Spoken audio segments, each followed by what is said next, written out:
Mas é vocês como você está, mas é um relacionamento, não preciso de padrões, Aham.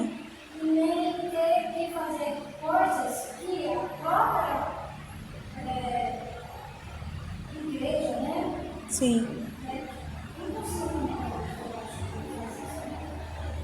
Impõe que você absorve e se sente assim, nossa, então, eu tenho uma impressão que eu acho que eu sou mais espiritual. E às vezes eu acho que eu sou, né? Porque assim, quando você ainda pensa um pouco diferente, né? O meu Aham. relacionamento com Deus é muito assim, muito aberto. Uhum. Às vezes eu tenho que colocar até palavras.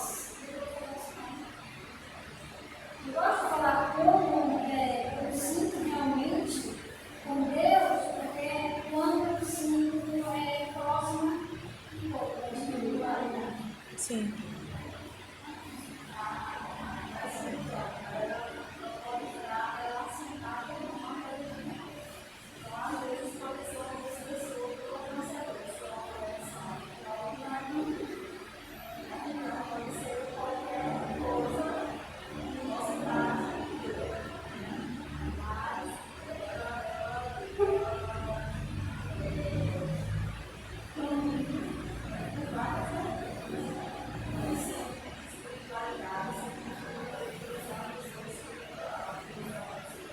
Aham. Interessante. Ouvindo eu fiquei pensando aqui, eu vejo, se eu falo espiritualidade, eu posso falar fisicalidade. Mas se eu pensar no meu corpo, né, no meu físico, tanto interno como externo, e na espiritualidade, como meu espírito, né, eu vejo que são duas partes importantes para a minha vida e que eu preciso cuidar de uma maneira equilibrada Sim. para que eu possa caminhar. A Bíblia fala que buscar primeiro o reino de Deus. Então, é como meu entender é que, mesmo a fisicalidade seja importante cuidar do meu corpo, eu primeiro tenho que cuidar do meu espírito. Mas o que acontece? E aí, quando a gente começa a cuidar do espírito, a gente vai cuidar do corpo. Sim. Porque o corpo, ele é o templo desse espírito. Meu ser, a minha mente, o meu corpo, né? E tem uma autora que ela sempre escreve muito sobre oração, é a Storm, Poder da Mulher que Ora. E ela fala sobre o cuidado do corpo dela, que ela não cuidou antes. E quando ela foi conhecendo mais sobre Deus, ela foi vendo que precisava cuidar. Mas o que eu percebo, no meu caso, que é muito fácil de descuidar, de cuidar do meu espírito. Porque, por exemplo, ontem eu tive um dia muito corrido. Até queria assistir, participar da TV. Mas eu tomei café da manhã, eu almocei e eu jantei. Sim. Mas eu não tive tempo de ter a minha devocional. Que eu procuro acordar muito cedo, acordo 5 horas, para poder dar tempo. Eu tenho o meu tempo da leitura de da oração. Eu não tinha esse costume de buscar, de realmente ter uma prática de oração. Eu acredito em Deus. Ela é uma pessoa que tem um exercício, uma prática. Isso não quer dizer que não é mais espiritual que o outro, mas que pessoas que têm uma facilidade na área, por isso eu acho importante se ajudar, porque eu posso aprender com o outro. Eu não sou muito de ler, eu não gosto de ler, eu tenho uma tia que não gosta de ler. E aí, como é que faz para ela ler a Bíblia? Se ela não gosta de ler nada. Né? Então, assim, o que eu percebo na minha vida é que é mais fácil eu atender as necessidades do corpo e da mente, né? Trabalho, estudo, do que da espiritualidade. Provavelmente, se eu não tivesse comido uma café da manhã, almoçado e jantado, ontem mesmo eu já tinha passado mal, né? Sim. Só que é como se eu não tivesse essa noção que espiritualmente é a mesma coisa. Então, ontem eu estava muito fraca, porque eu não me dei como acumular. Mas no dia anterior eu passei tantas horas fazendo. Então, eu percebo muito como essas duas áreas da minha vida que eu preciso cuidar equilibradamente. A necessidade física a gente sente de cara, né? A fome, a dor no estômago, a fraqueza dos músculos, mas a espiritual é muito sutil, né? A gente não sente ela de cara. E, bem, vocês definiram muito bem sobre espiritualidade, cada uma de uma forma diferente, mas vocês trouxeram conceitos de que não tem um padrão em si. Claro, a nossa meta, o nosso foco tem que ser Cristo, mas não quer dizer que a gente vai se igualar a Ele totalmente. Mas a busca por isso é o que conta para Deus, né? A gente viu que espiritualidade é andar com Deus, é estar conectado com o divino, é ter atitudes e disciplina para se manter nisso.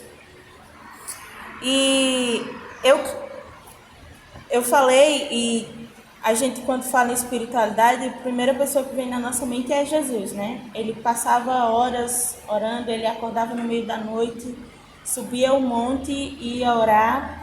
Ele jejuava, né? A Bíblia fala muito disso. Ele conhecia a palavra de Deus, ele estudava.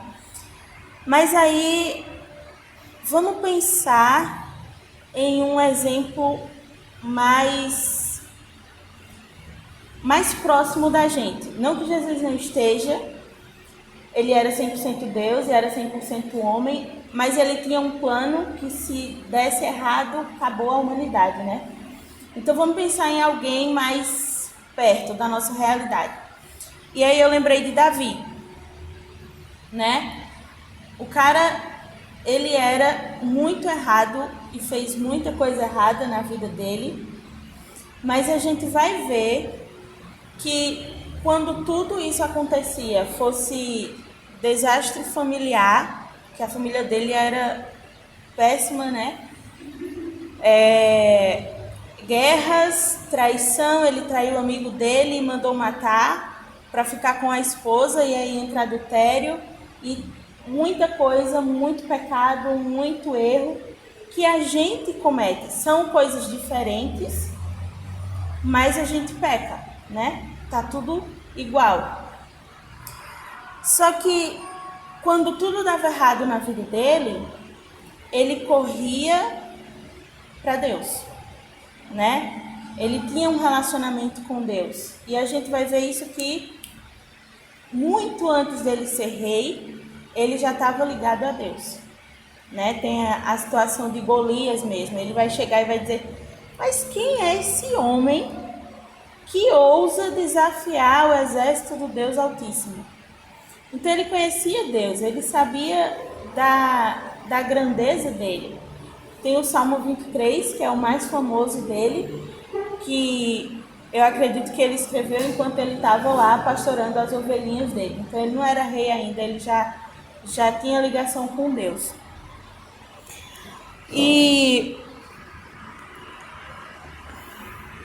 Mas pensar, por que isso tudo, né? Davi depositava a dependência dele em Deus, né? Ele reconhecia a necessidade dele.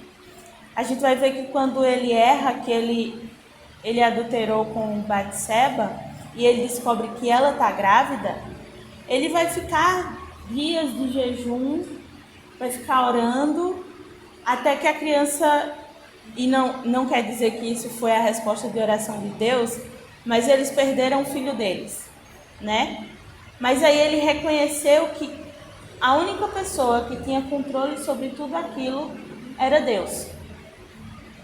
E aí, pensada as definições sobre espiritualidade,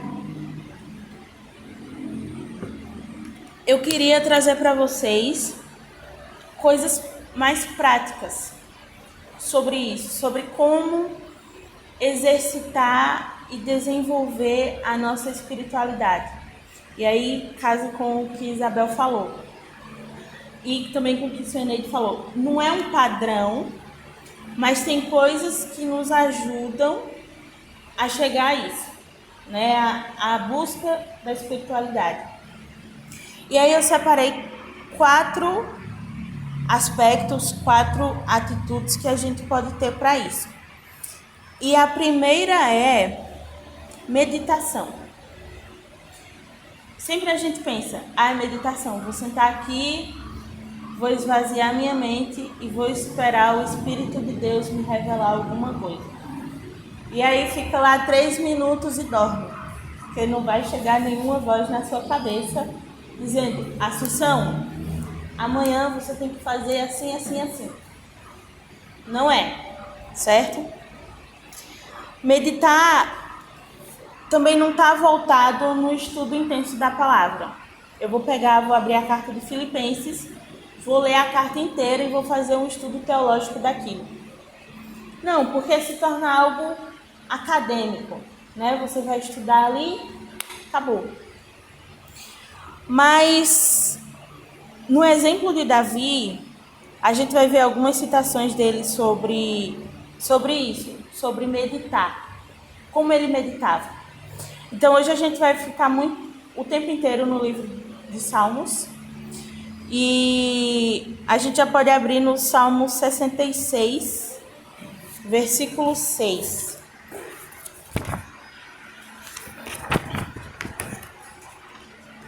Sessenta e três, 63, no versículo 6.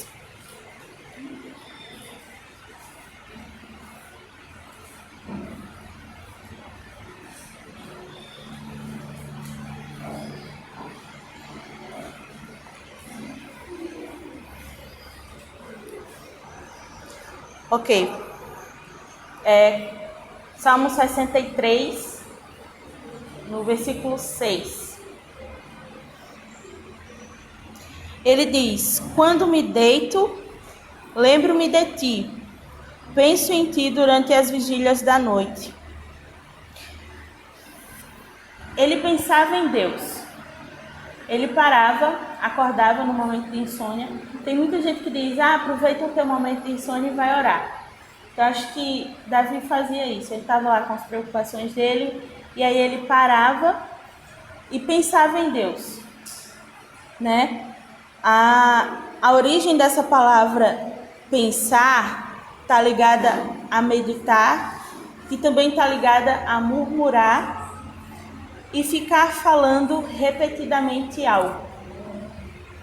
Ou seja, talvez ele tinha alguma questão na mente dele e ele estava em dúvida e ele falava insistentemente, Deus me ajuda, ou me socorre, porque eu preciso do Senhor.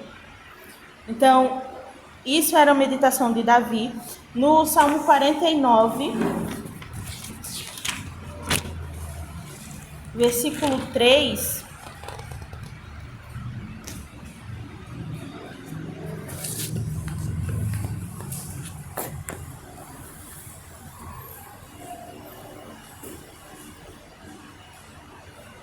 vai falar assim, a minha boca falará com sabedoria, a meditação do meu coração trará entendimento. Então vamos lá, eu quero que cada uma, de cara assim, qual o seu versículo favorito? Ou qual aquele que vem à sua mente no momento de dificuldade?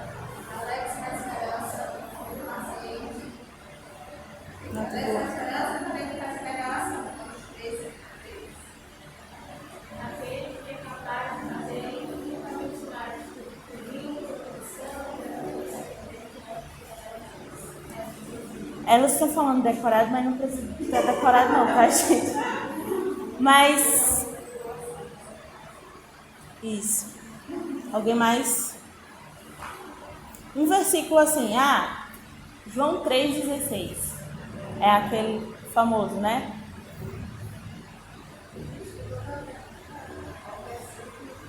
Um versículo preferido seu, o que leva você a pensar em Deus, ou aquele que está marcado em você. Salmo 27. Diz assim, uma coisa eu peço ao Senhor e buscarei, que eu possa morar para o Deus. Prepare o Senhor que recebe todo o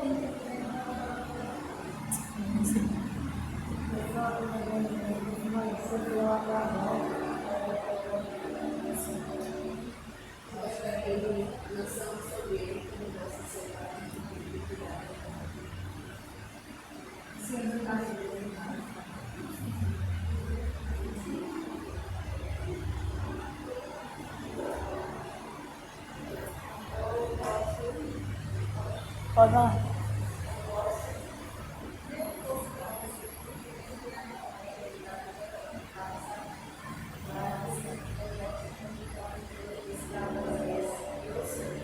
Sim.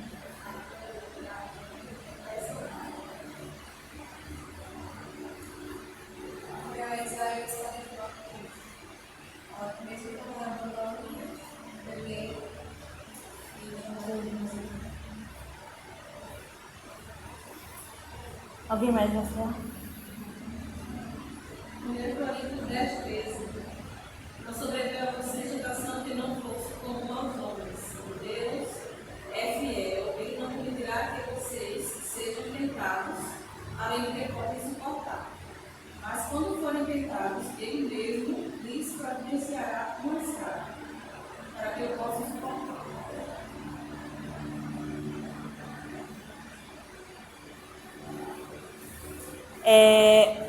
São versículos bem diferentes, cada um tem o seu. Então, digamos que Davi tinha alguma citação na cabeça dele, que ele ficava meditando nisso o tempo inteiro. Talvez fosse uma lei, ame a Deus acima de todas as coisas. Talvez fosse uma citação mesmo de um dos livros que já existiam, mas ele sempre tinha aquilo na mente dele. E é isso que a gente pode ter. A gente está fazendo uma leitura da Bíblia e aí tem um versículo que chama sua atenção. E está no meio do capítulo. Você se propôs a ler o capítulo inteiro, mas o versículo está no meio do capítulo. Pare naquele versículo, se você quiser meditar, certo? Pare naquele versículo e pense nele. Só nele. Ou então pegue esse versículo que vocês gostam tanto, pare 10 minutos e fique pensando nele. Fique repetindo ele na sua mente. E isso vai trazer em você resposta, certo? Como eu falei, não é o parar aqui, fechar o olho e esperar somente com a cabeça vazia, mas tem algo em que pensar. O que você tem buscado é conforto? Pega um versículo de conforto e fica com ele na sua cabeça. É como um chiclete que você fica mascando ali no tempão. Pronto, fica com aquele versículo ali. Deus nos convida a parar, se aquietar e saber que Ele é Deus, né? Ana Paula falou sobre o que ele fala para Moisés. Eu sou. Então parem, aquietem-se, peguem o versículo favorito de vocês ou o versículo que vocês ouviram na pregação que chamou a atenção e meditem naquilo. Isso é meditar, certo? Claro, cada um pode ter seus pensamentos, mas Eu acho interessante pensar a parte de parar e aquietar. Tem muita gente que diz que quando eu estou lavando louça, eu estou aqui orando, eu estou aqui pensando em Deus, enquanto eu arrumo a casa, enquanto eu faço outra coisa. Mas isso não é uma meditação, não, sabe? Não estou julgando e não sigo para nada, não estou para isso. Mas não é uma meditação. Meditação realmente tem a ver com parar e aquietar.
Eu ia falar isso. Eu sei que Silvana, por exemplo, ela tem crianças, né? Tem 2 crianças.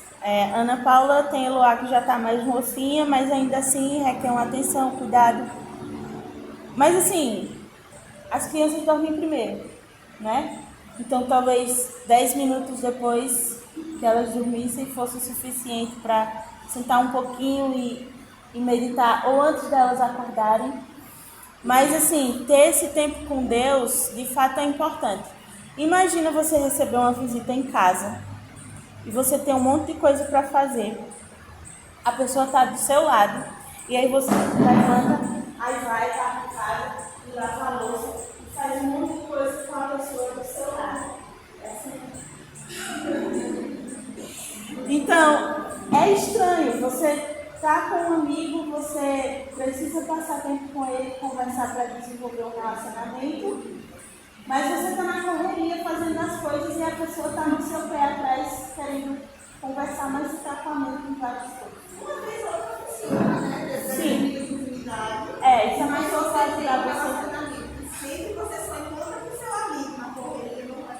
Sim, exatamente. Vai ter um momento de necessidade para sentar e interagir, né? Está conversando com você, a menina passada. Conversando sobre o assunto sério, falando de necessidade, sobre piorar. Aí eu digo, olha, eu sabe ligar, eu preciso de ajuda do amor e tal. Aí eu não lembro a vida que eu estava falando. Eu estava até ela, eu não consigo, porque você precisa escutar. Sim. Eu não consegui. E assim, eu posso falar algo sobre coisas privadas, a pessoa está lá com a escutar assim, conhecida. Sim. A conversa privada, né? Aham. Eu não consigo. Ela lava uma louça de uma coisa e escutando.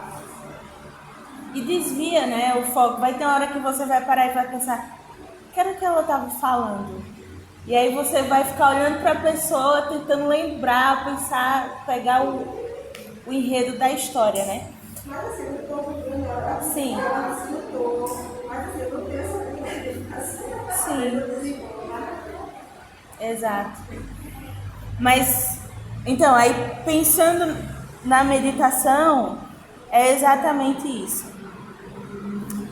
A segunda coisa é a oração. Isso é crucial no relacionamento com Deus. A gente fala, e é muito verdade, que a base de todo relacionamento é a comunicação, né? Mesmo que a pessoa não fale, ainda foi criada a língua de Libras, né? Para as pessoas se comunicarem, porque é necessário. Não tem como você viver com outra pessoa sem se comunicar.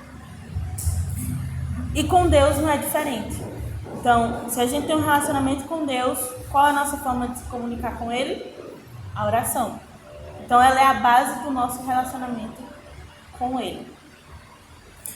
Só que assim, a princípio não é tão fácil, né? A gente se converte e aí a gente vai fazer uma oração e fica buscando as palavras e ó Senhor Deus poderoso, altíssimo, majestade e N adjetivos para Deus e aí diz obrigada pelo dia de hoje, amém, né? E cadê a conversa? Não teve, né? Foi uma coisa assim. E Sueneide falou, ela disse, às vezes eu ficava ponderando as palavras, mas aí, não, eu preciso ser eu com Deus. A gente fala, a gente é muito ingênuo no começo, né? A gente fica tentando enganar Deus, pensando que Ele não conhece direito a gente. Mas Ele sabe de tudo, Ele sabe de coisas que nem mesmo a gente sabe sobre nós. Então, por que limitar tanto essa hora, sendo que a gente pode ser quem a gente é com Ele e buscar esse relacionamento sincero, né? A gente sabe que Davi, ele não se poupava. Ele era ele com Deus e acabou. Claro que com as pessoas a gente nem sempre pode fazer isso, mas com Deus a gente pode, porque Ele conhece a gente completamente. E eu comparei muito com amizade. Quando a gente conhece alguém, a princípio a gente maneira as palavras, fica procurando assunto para falar com a pessoa e desenvolver uma conversa. Só que depois de um tempo você passa horas conversando com a pessoa e é um assunto atrás do outro. Você começa falando de ventilador e vai parar falando em piscina, sabe? Faz um curso assim que vocês nem sabem mais. E com Deus funciona assim. A gente no começo tem essa coisa, né? Eu não sei orar. Eu não sei o que falar para Deus. Mas com o tempo passando, você vai ver que isso vai fluir de uma forma que você só vai chegar e vai dizer assim: Pai, o dia hoje foi difícil. E aí você vai pôr para fora tudo que está carregando sua mente, tudo que está pesando em você. A festa tá boa lá em cima. Salmo 141, versículo 1 e 2.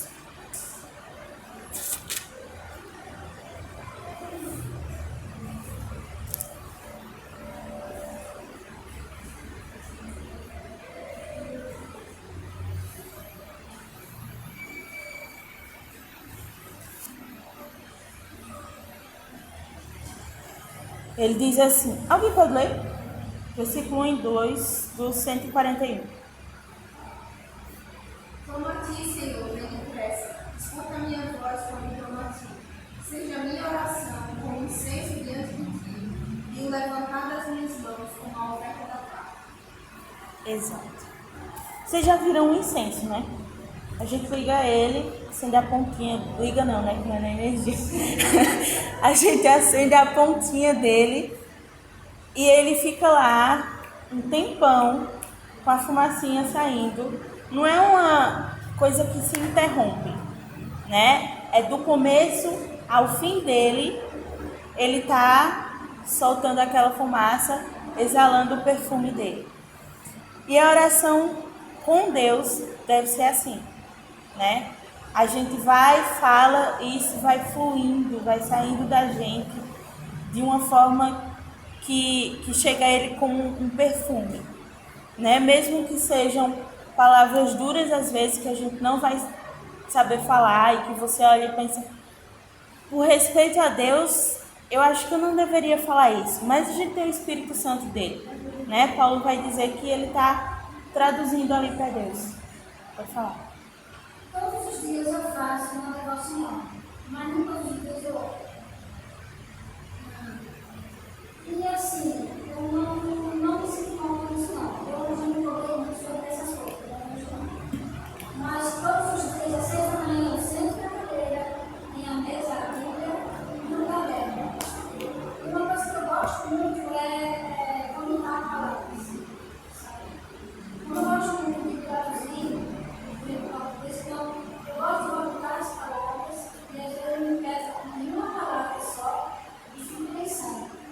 E uma das coisas que, assim, tenho feito, de vez em quando eu gosto de chat para mensagens, é que nós temos um grupo familiar. Então, tudo nós não temos Então, assim, tem certos versículos que eu estou estudando a palavra, que me chama a atenção, e começo a fazer um comentário em cima daquele versículo.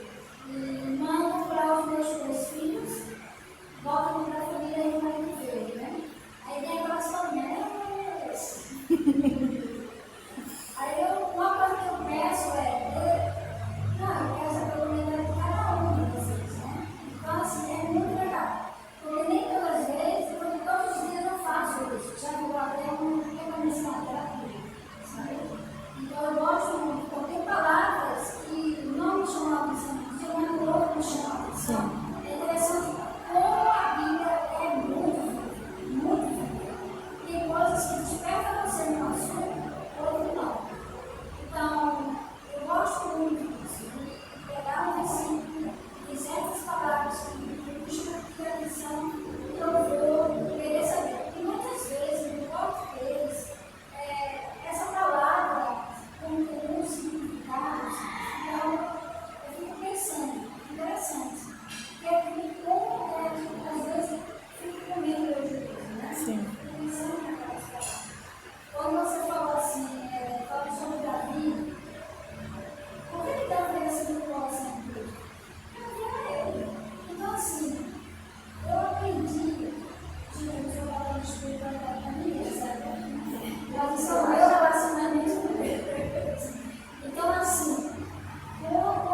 conta como meditação, sabe? Você falou, você pega a palavra e fica pensando naquilo o tempo inteiro. É uma meditação.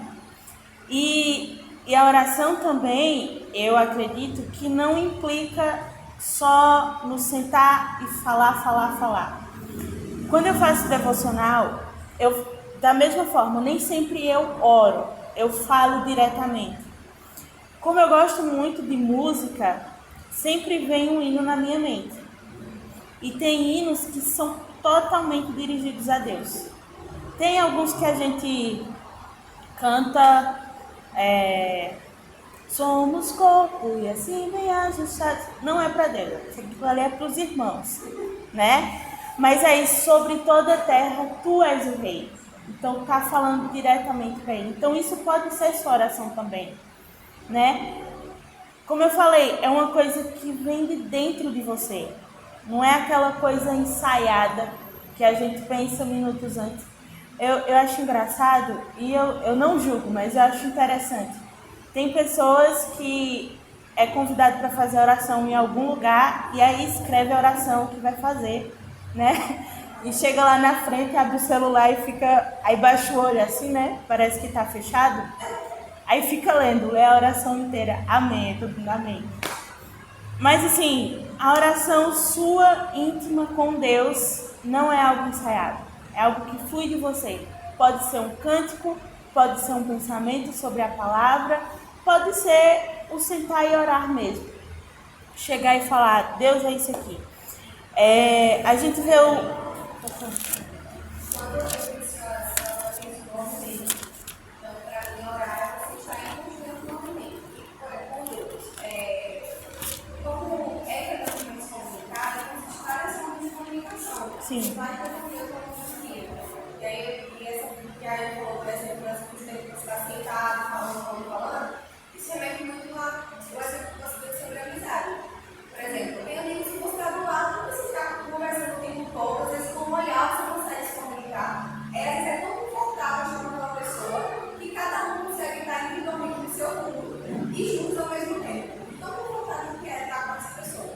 Então, assim, eu penso que estar em oração e desenvolvendo esse relacionamento com Deus é estar nesse constante movimento, sabe? Nesse conforto de estar na presença de Deus, a ponto de você ser você mesmo, sabe? E o devocional, o cântico, o seu dia a dia, sabe? Deus está ali de alguma forma também com você, sabe? Então, para mim, isso é um movimento de oração, sabe? Sim. Não algo ensaiado, é algo vivido. Uma vez eu vi uma pergunta. Com quem é que você está conversando na sua mente? Porque às vezes a gente está fazendo alguma coisa e a gente pensa em algo e pensa, eita, eu tenho que fazer não sei o que. Você está conversando com quem? Às vezes a gente pensa, eu estou conversando comigo mesma. Você pode conversar com Deus dessa forma. E olha, Deus, eu tenho tanta coisa para fazer hoje e aí eu tenho que, sei lá, levar os meninos no médico, tenho que resolver contas, tenho que... Sabe? É constância. Oração é isso. Não é só o parar ali e fazer a oração, mas é constância. É o que flui.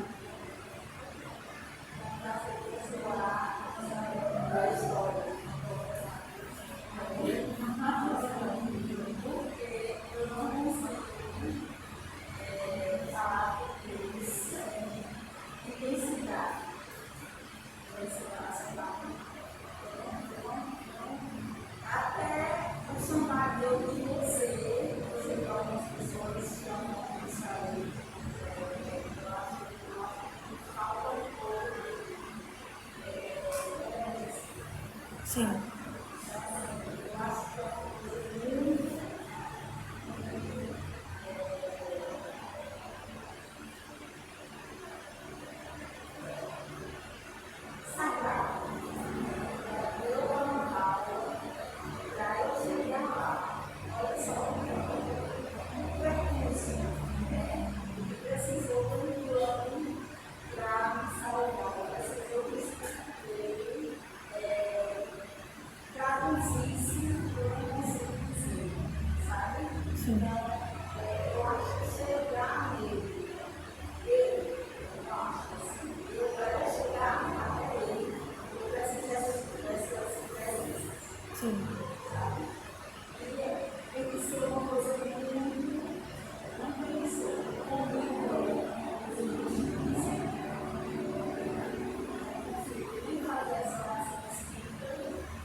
Você chegou no que eu queria falar.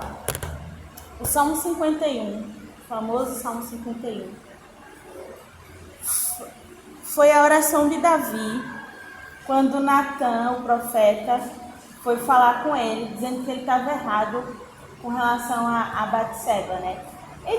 Davi com certeza sabia disso, porque ele conhecia a Deus e com certeza a consciência dele pesou.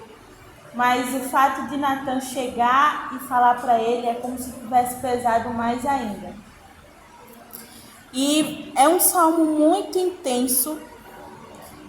E eu vou ler só os 2 primeiros versículos. Tem misericórdia de mim, ó Deus, por teu amor, por tua grande compaixão, apaga as minhas transgressões. Lava-me de toda a minha culpa e purifica-me do meu pecado. Uma vez eu estava conversando com a Amanda sobre a oração justamente, e ela mandou eu ler esse salmo em voz alta.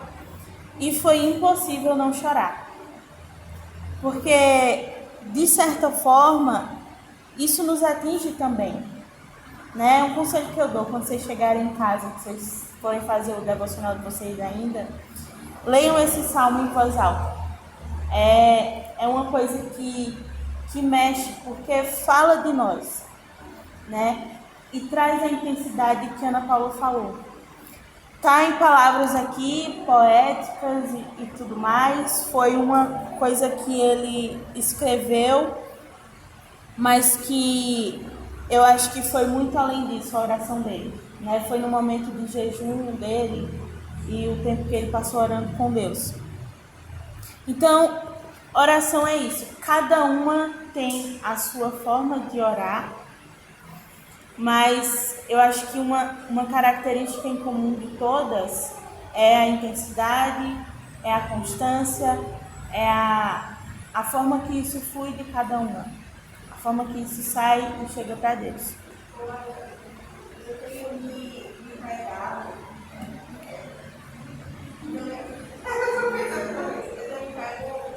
Terceirizando a oração.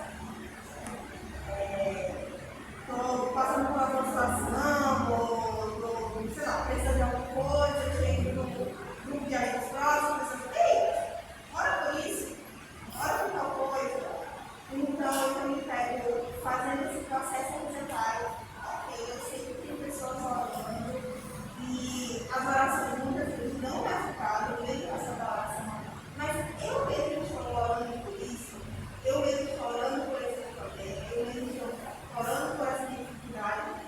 Então, assim, a gente sabe que a oração tem poder, ele tem muito poder, às vezes pode mover muito essa oração, mas eu tenho recebido a bênção da oração, eu tenho recebido a bênção, as respostas, mas eu não tenho desenvolvido o meu relacionamento com Deus, que está desenvolvendo se eu mesmo estivesse orando por isso. Então, eu tenho pego terceirizando na correria, eu passo por problema, e ora aí, eu vou fazer tal coisa essa semana, e até da reunião, ore por mim, para ficar com meu pai, para que as coisas que mas eu orei por isso. Eu mesmo, eu parei, sentei, consultei, Senhor, por favor, abençoa minha viagem, abençoa tudo. Então, a gente sabe que a oração tem poder, a gente lembra que a oração tem poder, a gente recebe o poder da oração quando mais pessoas oram, claro, mas a gente às vezes fala com o meu poder de ganhar em relacionamento com Deus, porque eu falo que eles recebem, as pessoas oram comigo. Sim. Tentar fazer essa leitura, essa observação de mesmo e parar e pedir para as pessoas orarem, claro, estamos aqui para isso, para isso, mas também eu mesmo ganhar o poder ganhar o relacionamento com Deus através de orar pelas coisas que eu quero dizer. Uma vez, isso acontece no meu trabalho. Sim, pois é, lógico, é a oração comigo, senão você vai fazer o que ele vai estar lá. Eu acho que funciona igual criança, né? Quando um quer dormir na casa do outro, Aí chega e diz assim, ei, pede lá pra minha mãe que se tu pedir, ela deixa. Né? Qual o nível de intimidade que você tem com sua mãe que você não pode pedir algo pra ela? É o medo de ouvir um não? Né? Então, às vezes, a gente pode estar fazendo isso também, terceiriza o pedido a Deus, às vezes por medo da resposta, ou até porque esquece mesmo de orar por isso, e aí alguém chega, tem pedido de oração? Tem, pede lá pelo meu trabalho. Só que nem mesmo você ora por isso. Boa observação, Valesca. O terceiro aspecto é o jejum. Isso é algo que eu acho que às vezes vem a ser meio polêmico, né? Porque tem gente que vê significado nisso, tem gente que não vê. E o que é jejum em si? O que vem a ser o jejum? É só ficar sem comer durante 24 horas? Vamos ver. O primeiro objetivo do jejum é alcançar uma atividade espiritual intensa. Ou seja, você vai deixar algo de lado. Você vai deixar algo de lado, algo que você faz com normalidade. Por exemplo, a primeira coisa que vem na cabeça é comida, né? Valesca falou, ontem eu comi, fiz as 3 refeições do dia normal e às vezes a gente ainda enrola com um lanchinho, uma coisa assim. Então são coisas naturais nossas, né? Mexer no celular, por exemplo. Eu confesso que toda vez que eu pego o celular eu já vou direto no WhatsApp. Eu nem vou mexer no WhatsApp, mas o dedo já vai direto lá. É automático, certo? Eu ia pegar na calculadora, mas já fui direto no WhatsApp. Então tem coisas que a gente faz com certa constância que se tornam naturais e normais pra gente. Então o jejum vem a ser a abstenção disso por um certo período. E aí o que é que isso vai acontecer? Muitas vezes a gente usa essas coisas para tirar da nossa mente ou desviar a nossa mente de algo que está mexendo conosco, certo? Por exemplo, eu estou muito ansiosa e aí eu fico no Instagram, isso é verdade. Eu fico no Instagram o tempo inteiro, o dedo está lá automático curtindo coisas e eu esqueço de coisas que estavam me incomodando. Só que são coisas que eu preciso resolver. Então, o jejum meio que é para trabalhar isso. Não é uma coisa que bem, e quem quiser ficar a critério de cada um da forma que aceita isso, pode fazer toda semana, mas pode ser uma coisa eventual. Por exemplo, Samuel de Eda, ele teve o câncer. E eu lembro que na época que eles viajaram para fazer a cirurgia, a igreja inteira se reuniu para fazer um jejum e orar em prol daquilo. Entende? Então, o jejum ele tem um objetivo, que no caso a gente reconhece que aquilo não está no nosso alcance, e aí a gente vai focar para que o Espírito de Deus haja em cima daquilo. Eu não sei se ficou confuso, se ficou claro para vocês.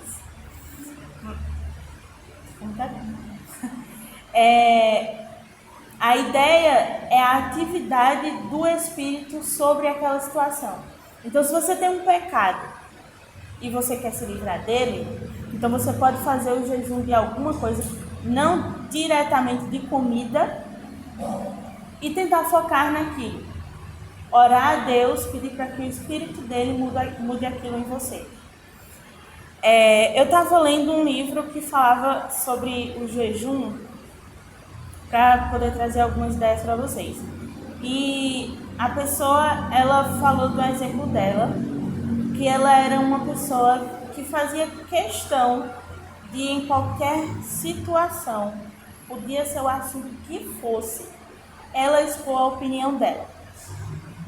Isso era uma coisa inevitável. Fosse falar de panela, ela tinha a melhor marca de panela para colocar acima da panela que o outro tinha trazido na conversa. Então ela tinha essa necessidade, era algo que fazia parte do dia a dia dela. Ela era colunista de um jornal. Então você já vê que é uma pessoa que está sempre expondo a opinião, é a profissão dela. E aí ela levava isso para o dia a dia. Quando ela se tocou do mal que isso fazia para os relacionamentos dela, ela disse: eu vou fazer um jejum disso. E aí ela passou um dia se controlando para não expor a opinião. Ela estava sentada na mesa do almoço, e aí estava o marido, os filhos e a mãe falando sobre um assunto, e ela teve que se controlar muito para não expor a opinião dela. E ela viu no final que o comentário dela não fez falta. Não fez falta. Inclusive o clima ficou mais leve do que antes. Então assim, o jejum em si não é da comida, certo? É de algo que você faz automaticamente e que muitas vezes você vê que influencia, que pode estar só escondendo algo interno seu, ou que pode ser diretamente algo que prejudica prejudica você e o que está ao seu redor. Então, venha a ser isso. Salmo 109.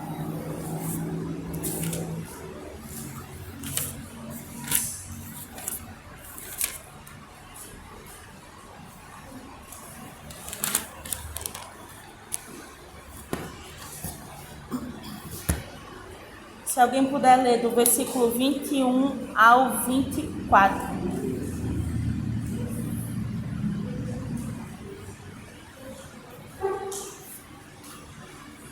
Salmo 109, do 21 ao 24. Quem...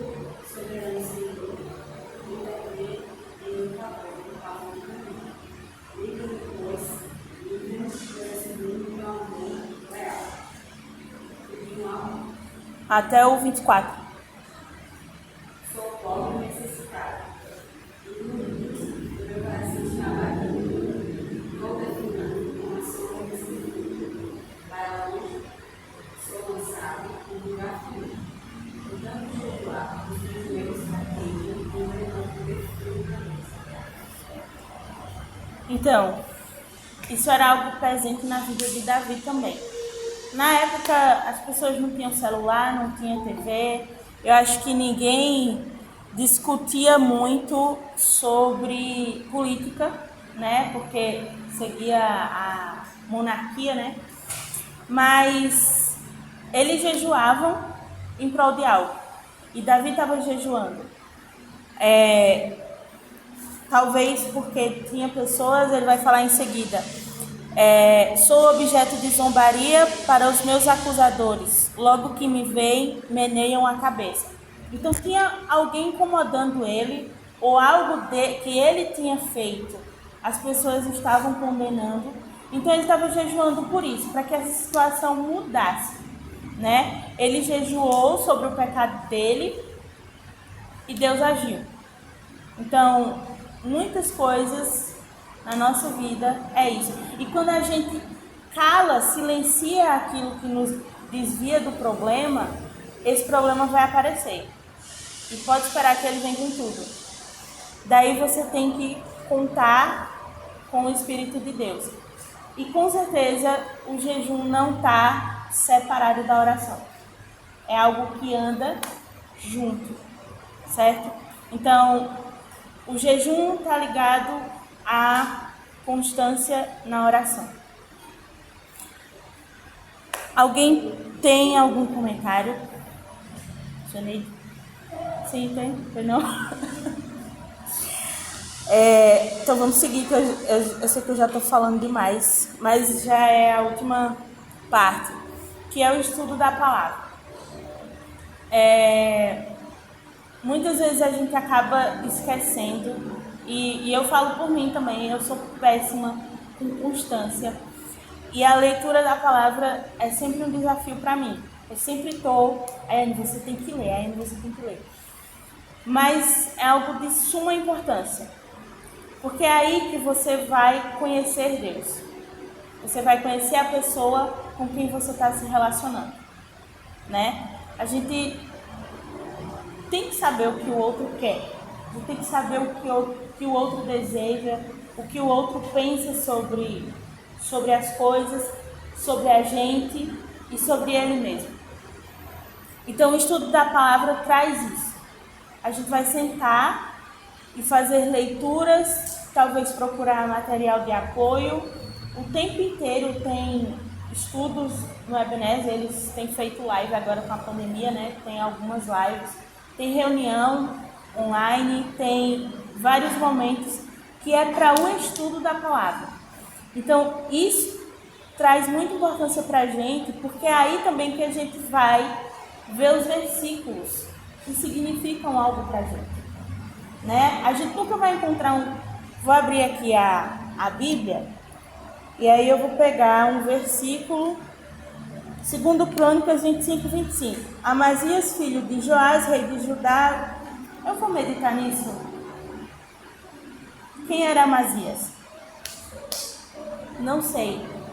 Então, você estudar a palavra, você vai identificar coisas nela que vai trazer significado para você. E você vai entender Deus. A outra coisa é que esse estudo não se foca só na Bíblia. A gente pode estudar Deus com as coisas que estão ao nosso redor. Às vezes a gente vai para a praia cedo, eu nunca fui, mas tem pessoas que vão para a praia, sentam lá e esperam o sol nascer. Eu já fui ver o sol se pôr, é mais fácil, né? Porque se acordar de 4h30 da manhã para ver o sol nascer. E a gente entende Deus por meio daquilo. A gente identifica a majestade dele, a grandeza dele em ter criado a terra. A gente estuda Deus com crianças, sentando e observando o jeito que ela se comporta, né? Valesca, Ricardo, Belisa, quem trabalha diretamente com o Ministério Infantil, eu tenho certeza que aprende muito com as crianças. E aprende sobre Deus. Porque ele fala disso, ele fala de inocência, ele fala de pureza. E é o que ele é puro. Então, o estudo da palavra não está só na palavra em si, mas é o que está ao nosso redor. O Salmo 19, eu não vou ler ele todo, e aí vocês podem anotar para ler depois. Eu gosto muito dele. E uma vez eu fui quando eu estava fazendo o AME, a Ranieri pediu pra gente, Salmo 19, Ranieri pediu pra gente ir pra praia fazer um devocional. E aí eu fui com Thaís e a gente sentou lá e leu esses salmos. Eu vou ler o primeiro versículo. Os céus declaram a glória de Deus, o firmamento proclama a obra das suas mãos. Então a gente já tira muita coisa daqui, né? O tanto que ele é grande, o tanto que ele é poderoso, o tanto que ele é glorioso, que ele é o criador de tudo, que ele é perfeito e ele cria coisas perfeitas. Então a gente já tirou aqui 6 coisas de um versículo, né? E aí se a gente senta lá na areia da praia e fica olhando para o mar, a gente vai aprender de Deus ali. Se a gente senta na varanda de casa e fica vendo as pessoas passarem e focar e buscar algo de Deus ali, a gente encontra. Então o estudo da palavra está nisso. E daí a gente tira os nossos momentos de meditação, né? Como a Seneide falou, ela faz o devocional dela, pega uma palavra e fica pensando naquilo. Ela estudou a palavra e meditou depois, né? Então, a gente vê que essas 4 coisas são elas andam junto, não são coisas desagregadas, mas é meio que um ciclo. A gente estuda a palavra, tira um versículo, medita, a gente ora, a gente jejua, o jejum tem que estar junto da oração e é um conjunto de coisas. E aí, para terminar a conclusão, né, é que a espiritualidade, ela requer de nós disciplina e dedicação ao nosso relacionamento com Deus. E daí a gente vai ver que disso vai proceder toda a nossa existência. Como a gente conversou lá no começo e que Valesca falou. A espiritualidade, ela vem antes do cuidado com as outras coisas. A gente cuida do espiritual e a partir do momento que a gente cuida dele, a gente vai cuidar do resto. Porque é automático. A gente obtém um entendimento e aí a gente vai buscar as outras coisas.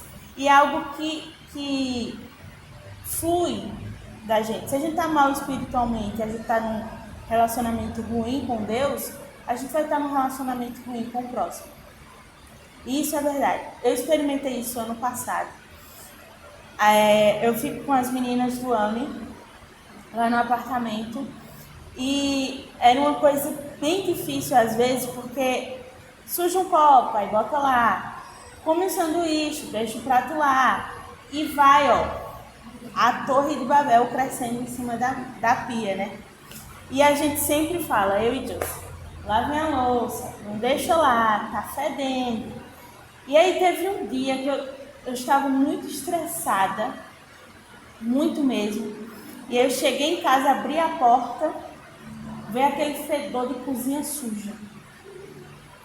E aí eu olhei pra Josi, eu falei, Josi, se até tal hora do dia de amanhã essas meninas não lavarem essa louça, a gente vai lavar e a gente vai trancar o armário. E aí aconteceu isso. A gente lavou a louça, guardou todas no armário, deixou uma panela pequena e uma colher de pau fora apenas por misericórdia. Eu estava pensando que eu estava sendo misericordiosa nisso, né? E aí a gente amarrou o armário. Elas chegaram em casa, queriam comer, não tinham jantado ainda, e cadê a louça? E ficaram muito bravas comigo. Teve uma que ficou, eu pensei que ela ia me bater, mas ela não bateu não. E eu estava estressada. Eu não pensei antes de fazer isso. Era uma coisa que eu tinha planejado antes, mas não foi uma coisa que eu orei antes para fazer. Não foi uma coisa que eu busquei sabedoria antes. Não foi, eu poderia ter avisado elas. Ter dito, se vocês continuarem assim, eu vou fechar o armário. Só que eu só cheguei e fiz. E depois uma delas, depois que se acalmou, chegou pra mim e fez assim... A gente já era mais próxima. Ela disse, você orou antes de fazer isso? Aí eu... Não. A princípio eu pensei, pra quê, né? Só pra amarrar um armário? Aí ela disse, como é que tá seu relacionamento com Deus? Porque eu acho que não tá bom, não. Porque você causou uma situação aqui na casa em que tá todo mundo irritado. E isso trouxe uma tensão lá. E aí eu refleti e no outro dia eu abri o armário, conversei com elas, pedi desculpa. E assim, de fato é uma coisa que tá na gente e que vai atingir o outro. E de tarde vocês vão conversar melhor sobre isso. Então, eu vou dizer a vocês que não é algo instantâneo, não é um miojo que você vai fazer lá, vai estar pronto em 3 minutos. Não é um leite com Nescau, que a gente pega o leite, bota chocolate lá e faz. Mas é algo que vai crescendo. Como o senhor Neide falou, a gente não vai chegar no 100%. A gente sabe disso, porque a gente tem nossas fraquezas. A gente tem a nossa falta de disciplina. Mas para Deus conta muito um coração sincero e quebrantado que busca o crescimento nele, que busca o desenvolvimento do Espírito. E isso é incrível que vai chegar um momento, e claro que não vai ser dentro de um mês, talvez dentro de um ano, mas vai chegar um certo momento em que você vai ter, em que você vai ter negado tanto a si mesmo com relação a certas coisas, ter buscado tanto a disciplina espiritual que você não vai se ver. Você vai ver Deus. Você vai ver o Espírito dele agindo em você. Então, assim, eu tô nessa busca e eu acredito que vocês também estão. E o convite é para que a gente continue nisso e que a gente se motive também. Sabe, tem irmãs aqui que a gente não tem tanta intimidade, mas tem outras que a gente tem, que a gente é mais próximo. Então a gente tem convivência, a gente vê no que o outro está falhando, e aí a gente chega e fala, faz igual Carol fez comigo. Como é que está seu relacionamento com Deus? Você tem orado? Você tem conversado com Ele? Certo? Que Deus nos abençoe. Se alguém tiver algum comentário, a gente ainda tem um tempinho para poder se organizar para o almoço.